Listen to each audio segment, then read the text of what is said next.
So a couple years ago, I wrote my very first book as a way to help grow my business. And that book, it completely failed. Like, dream of any failed book launch that you ever seen or ever witnessed, and this was worse, way worse. Like if you think of like, oh, I only sold 10 copies, it's even worse than that. I'll tell you that in a second. But the reason why I'm recording this video is because I want to talk about my experience and how I then learned from that, so that if you are creating a book for your business as a lead magnet or as a way to show off your expertise, that you don't have to go through the struggle I did, because it's been extremely painful. It's been more painful than I actually thought it would be. And like, the benefits are there, right? Like, I've always sort of like dreamed of like, oh, having my own book, because like, first of all, I learn a lot from books myself. Like, books are my go-to material to improve my knowledge, improve my skills. And I also know that the types of people that read books are just different compared to people that watch videos online, right? Like, it's nothing wrong with it. Because I'm a reader myself, I would love to tap into that opportunity as well. Plus, it's just a cool thing, right? To have a book. So a couple years ago, I was like, all right, I want to create a book as well. And as you probably know, I'm the founder of Untitled, and in our business, I've been focused on viral referral marketing for years and years. Like, we've helped our clients generate over 60 million leads so far. And through that experience, I've learned a lot. So I was like, I'm gonna put that into a book, right? And I thought, silly me, what I'm gonna do is, like, I've already done a lot of videos and a lot of training, a lot of webinars, all that material. What I'm gonna do is I'm just going to hire a ghostwriter and gonna give her all that material, right? And she would write a book, right? Like, easy peasy. Like, you can outsource a lot of things. You can probably outsource that as well. And so I did that, right? I bundled all my materials, like all my webinars and videos and whatnot. And I told her like, hey, if you just watch this, right? And then write me a book, please. And that obviously did not work. And I didn't expect it to work. I didn't expect her to like come back and like, here it is, an awesome book. That was not my expectation. My expectation was that she would write a book and like first draft, and obviously like she first came back with like the chapters, right? Like which chapters to go in, so like which order. So that was a moment of feedback, back and forth a little bit, to say like, hey, yeah, this order makes sense. I think this is the right way to learn this whole process and see how well referral marketing really works and how to implement that into your business, right? So did that, gave it a go, the green light on the outline of the book, and then she started writing, right? And I thought like, what's the worst that could happen? Probably it wouldn't be perfect, but it would be good enough. Then I can just go in and make some edits, right? But I was completely wrong. Like, if you hire a ghostwriter who doesn't have the expertise and she's just watching some videos and trainings and whatnot, that's what I learned. Maybe I've had years of experience, someone without that experience to just grasp that, and not only grasp it, and then communicate that in a really effective way to the reader, it's just not gonna happen.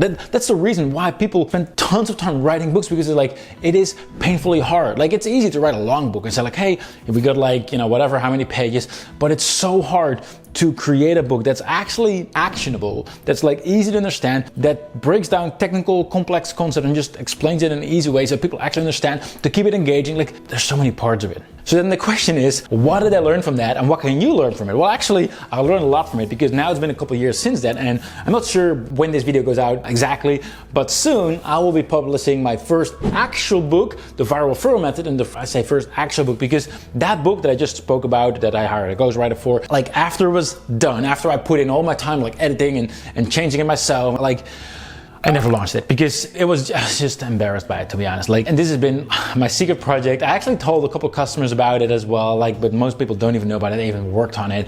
So after it was finished, I threw it in the trash bin. I put the whole idea into the trash bin as well. Like, I just like, whatever, right? So a couple years later, I kept on nagging. I was like, I need to get this word out, because this strategy, like, whether you use a viral or not, I really don't care. Like, but this strategy is so impactful. It's been so impactful in my business, and I've seen this happening in countless businesses all over the world in all different kind of industries. There's like, people need to know about this strategy, because a lot of people know about it, but they apply it in the completely wrong way. So I just needed to get that out there, right? So it's like, this time I'm gonna do it right? Which turned out to be the Viral Referral Method. Again, it's not for sale yet, or maybe it is, depending on when you watch this video.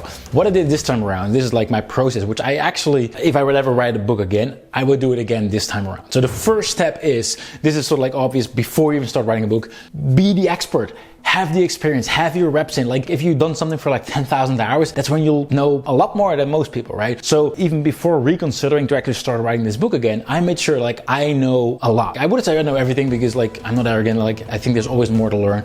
When it comes to viral referral marketing, when it comes to incentivizing people to invite their friends and grow your business virally, I know a lot, right? Probably more than 99.9% of the market. So that's step number one. But in step number two, I didn't just like start writing. I also didn't just create an outline, but actually create a very specific outline. Like I started breaking down, like what do I want to go into? Like first a big mind map of like everything that I wanted to put in, but then I started breaking that up into chapters. Like what order do I want to go for? And then for every chapter, right, I didn't just like, these are the chapters and now I start writing. No, I went as far as like in bullet points, still just bullet points, I started writing exactly what are all the points I need to make? What's the least amount of information I need to send over? And I say least because I want to make it practical so that it's easy to implement, right? And so as a result, I didn't just have like an outline, but I went like every chapter and then every sub-chapter, like not every paragraph, but every sub-chapter, I knew what that point was going to be. And then for every chapter, every sub-chapter, I actually wrote down in my own words, in my notepad, I wrote down what is the goal of this chapter? Like what does this need to communicate? Like what proof do I have that this is the case?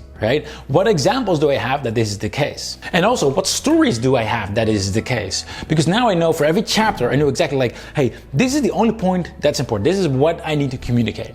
Right? For example, why word of mouth is great. This chapter is all about making clear that to the reader that word of mouth is a great opportunity, right? I would write down in bullet point format why that is. Like what are the reasons? Like for example, 92% of consumers trust recommendations from friends more than any form of advertising, right? So that would be part of the proof already, obviously. But like I would write down everything. And then for every point that I'm making, I'm asking like, do I have a story that I can share, right? If you just have a factual book, it is boring. So like, are there any personal stories that I can share there? Do I have any proof that this is actually the case? If you don't have proof. So that's why it is beneficial that we've actually done a ton of customer interviews over the years. If you haven't checked them out, if you search for viral case studies, you'll find a ton of them where we have in-depth case studies of people like using this in their business in all kinds of different industries that shared what's working for them, how it's working, what they're doing, etc. And we can then use that in that book.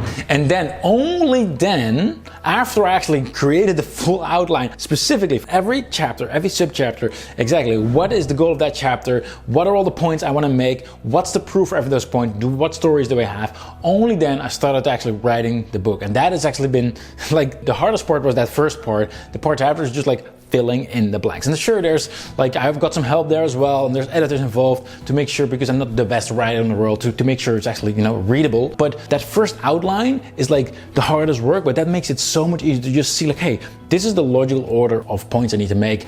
And therefore, like if you are considering to write a book, don't just start writing a book, but create an outline, go in depth. And I use a tool called Workflowy. I use that for pretty much everything in my life. It is the simplest tool, easiest tool to create lists, like for stuff like this, for to-do lists or whatever it is. And essentially what I'm doing here is I'm actually writing the book twice, right? First in my mind on that list, and then I'm actually reading. Just like whenever I start a business, I actually create a business twice. First mentally, and then I actually create a business. I actually done another video on that. So if you haven't checked that out yet, I would highly recommend it. But this is essentially how I learned from my very first failed book launch. Like I'm trying to just hire a ghostwriter, having it done with someone else, and it completely failed, completely bombed because the quality wasn't there. And now this time around, I made sure I have the rep, I have the experience, I have the knowledge, and then I started breaking it down into a bullet point format as detailed as possible. So then the only thing left to do is to actually write the book, which is still a painful process. But then again, I'll share that in another video, right? And obviously, in case you want to learn more about referral marketing or just want to know about how to get more leads for your business,